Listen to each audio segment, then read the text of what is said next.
What is it like being Black in Charleston? That question has come up in my comments a few times. Every answer online is either a tourism ad or a horror story. Today, you get the truth from somebody born here.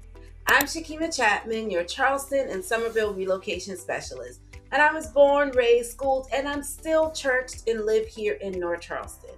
So I'm going to give it to you three ways: what the numbers say, what the families I work with tell me, and what I've lived. And I will start with a number nobody puts in the brochure. Between the last two census, Black folks went from about 26% of this city down to 18%. The same years, we were winning Best City in America every single year. So here's what we're doing today. I'm going to show you what's really going on with all this growth. We're going to talk about the Black-owned businesses holding the economy down. I'll point you to the resources if you want to build something here. And I'll tell you what families who already made this move tell me. And I'm going to teach you how to check out any community for yourself before you sign anything. We just have one ground rule: straight, no chaser. I'm a licensed real estate broker, so I will never point you toward or away from any neighborhood based on who lives there. Run from any agent who would. What I will do is show you where the public data lives and teach you how to read it for yourself. And that is more powerful for you anyway. So let's get into it. Now let's start with the Charleston everybody sees: Rainbow Row, horse-drawn carriage tours, church steeples, historic homes, awards calling us one of the best cities in America year after year. None of that is fake. I love Charleston. I was born here, raised here. This will always be home. But here's what you need to understand: that postcard version of Charleston is only one tiny piece of a metro area that's home to nearly 870,000 people. And the region is exploding. According to the Charleston Metro Chamber, more than 70,000 people moved here between 2020 and 2024. Berkeley and Dorchester County, places like Somerville, Cane Bay, and Nexton continue to grow by roughly 3% every year. South Carolina is now the fastest growing state in the country by percentage. People are coming. Now, remember that number I gave you at the beginning? The city of Charleston's own census data shows that Black residents made up 25.6% of the city's population in 2010. By 2020, the number dropped to 18%. Baby, that's not a typo. Now, that doesn't mean Black people disappeared. It means growth isn't affecting everybody the same way. During that same time, home prices in this region roughly doubled, while wages increases at about half that pace. When housing grows faster than people's ability to afford it, somebody gets pushed out. And too often, it's the very communities that built the culture Charleston now markets to the world. That's why people relocating here sometimes get confused. They read one article that says Charleston is incredibly diverse, then they read another one that says the exact opposite. The truth: both can be true. Some communities are becoming more diverse, others are becoming less. Growth is happening, but it's not happening evenly. Now, before you think this is all bad news, it isn't. Every new family here brings new opportunities, new businesses, new churches, new customers, new volunteers, new ideas. The question isn't whether Charleston is growing. The question is whether that growth strengthens the culture or slowly replaces it. And believe it or not, if you're moving here, you become a part of that story too.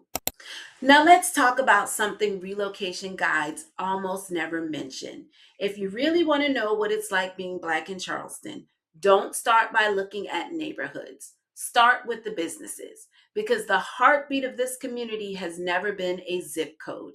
It's been the people building businesses inside of it. And this isn't something I researched, I lived it. I grew up going to the beauty salon where everybody knew who my mama was before I even opened my mouth. Church mothers selling dinners on Saturdays to send the youth department to the annual Myrtle Beach trip. The neighborhood barbershop where you got a haircut, caught up on local news, and somehow left knowing who was hiring. The soul food restaurant where somebody always knew somebody who could help you. That's still Charleston. Walk into the right salon, the right bakery, the right soul food spot, the right barbershop, and you're getting much more than great service.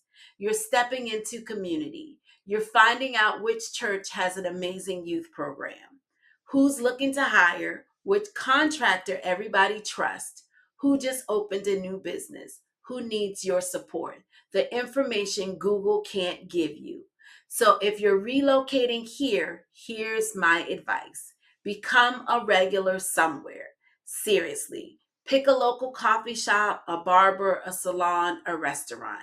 Show up consistently. Learn people's name. You'll be amazed how quickly Charleston starts feeling smaller. And because I know that can feel overwhelming when you're new, I created something to help you. I built a free directory of Black owned businesses throughout Charleston and Somerville. Restaurants, hair care, home services, professional services, all in one place. And you can find that at blackownedcharleston.thechatmangroupsc.com. I'll link it below. Because supporting these businesses isn't just about representation. It's about investing in the community you're choosing to call home. Every dollar spent locally helps create jobs, supports families, and keeps businesses open, and helps preserve the culture that makes Charleston Charleston. That's how communities stay rooted, even while everything around them keeps growing.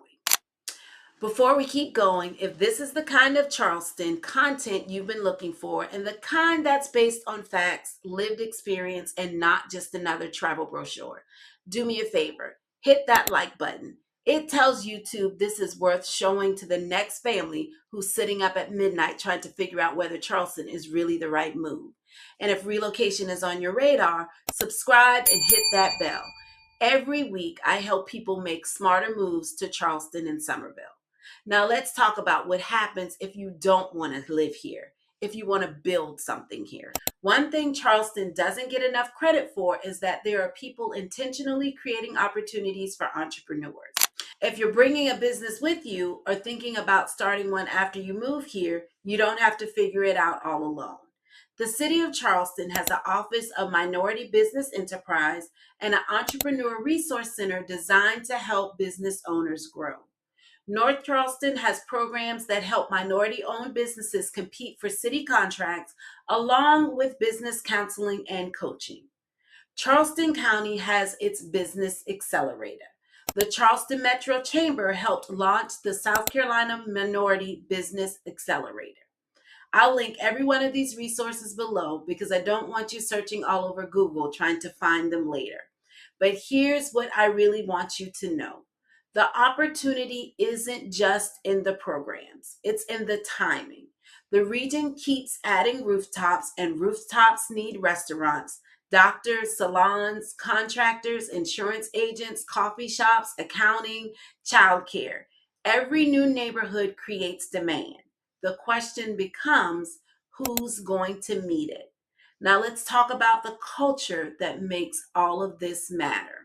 If you visit one place during your first month here, make it the International African American Museum. Seriously, do not skip it.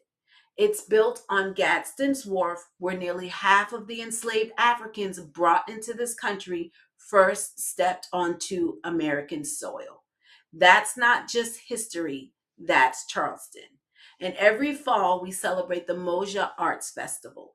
The entire region is part of the federally designated Gullah Geechee Cultural Historic Heritage Corridor. You'll see Philip Simmons ironwork throughout downtown. You'll see families weaving sweetgrass baskets along Highway 17 the same way generations before them did. This isn't culture that's locked behind museum glass. It's alive. You can eat it, hear it, see it, support it, experience it. Now, I'd be doing you a disservice if I acted like everything has kept pace with all of this growth. It hasn't. Affordable housing continues to be one of the biggest conversations happening across the Low Country. Transportation is improving, but it's still catching up. These conversations matter because they affect the people who live and work here every single day. That's the reality. So let's come back to the question that brought you here. What's it like being Black in Charleston? My answer, it's complicated. It's beautiful. And sometimes it's both on the very same day. I can drive through neighborhoods where I played as a little girl and barely recognize them. Families who have been here for generations are making difficult decisions because rising taxes, flood insurance, and housing costs have changed what they can afford. That part hurts. I'm not going to pretend it doesn't. And for me, it's personal. My grandmother rented the same house for 30 years. 30 years. She made every payment faithfully. But when she passed away, there was no equity, no asset, nothing to pass down to the next generation. That story changed the trajectory of my life. It's one of the biggest reasons I became a realtor because every closing I sit at is about more than buying a house. Sometimes it's about changing a family tree. It's about helping someone become the first homeowner in their family. It's about someone avoiding losing inherited property because nobody understood heirs property laws. It's helping someone build wealth that lasts longer than they do. That's the work that matters to me. And here's the side of Charleston. I get to watch Black entrepreneurs open businesses. That is the other side. I get to watch families intentionally choose Charleston because they want their children connected to the Gullah Geechee culture. I get to hand keys to families who are excited about building their future here. Both of those Charleston exist. The one carrying grief and the one creating opportunity. If someone only tells you one side, they're leaving out half the story. Now, here's what I want to tell every relocating family. Don't just shop for a house, shop for a life. You can find the grocery stores you actually enjoy shopping. Are they in that neighborhood? Can you find a church where your family feels at home? Can you find someone who knows how to cut your son's hair or do your daughter's hair without driving 45 minutes? Can you find the doctors you trust? Places where your children see themselves represented. Community organizations, festivals, mentors. Those things matter. Maybe more than granite countertops ever will. And one more thing, look at who's serving. Who's on the school board? Who's on town council? Who's making decision? That information is public. Go read it for yourself. Because after helping hundreds of families relocate, I'm learning something. People don't stay where they simply bought a house. They stay where they feel like belonging. So, where do I think Charleston is headed? This isn't statistic. This is my opinion after living here my entire life and helping families move here for years. The growth isn't slowing down. Somerville, Nexton, Cane Bay, Carnes Crossroads, Berkeley County, they're continuing to attract families and entrepreneurs. Every new employer creates customers. Every new neighborhood creates opportunities. The question isn't whether Charleston will grow. That's already happening. The question is who gets to participate in that growth. And I'm optimistic, not because I think everything is perfect, far from it. I'm optimistic because I see entrepreneurs taking risks, families building wealth, young professionals coming back home, communities investing in themselves. None of that's guaranteed, but it's possible. If you're relocating here, here's my advice. Do your homework. Visit on an ordinary Tuesday, not just during vacation. Spend time in local businesses, attend a community meeting online, support local entrepreneurs, learn the history, and don't just move to Charleston. Become part of Charleston. If you remember one thing from this video, remember this. Charleston isn't defined by a postcard. It's defined by its people, its history, its resilience, its entrepreneurs, its churches, its neighborhood, its culture, and the decisions we all make about what and who we choose to support. Because every family who moves here helps shape what Charleston becomes next.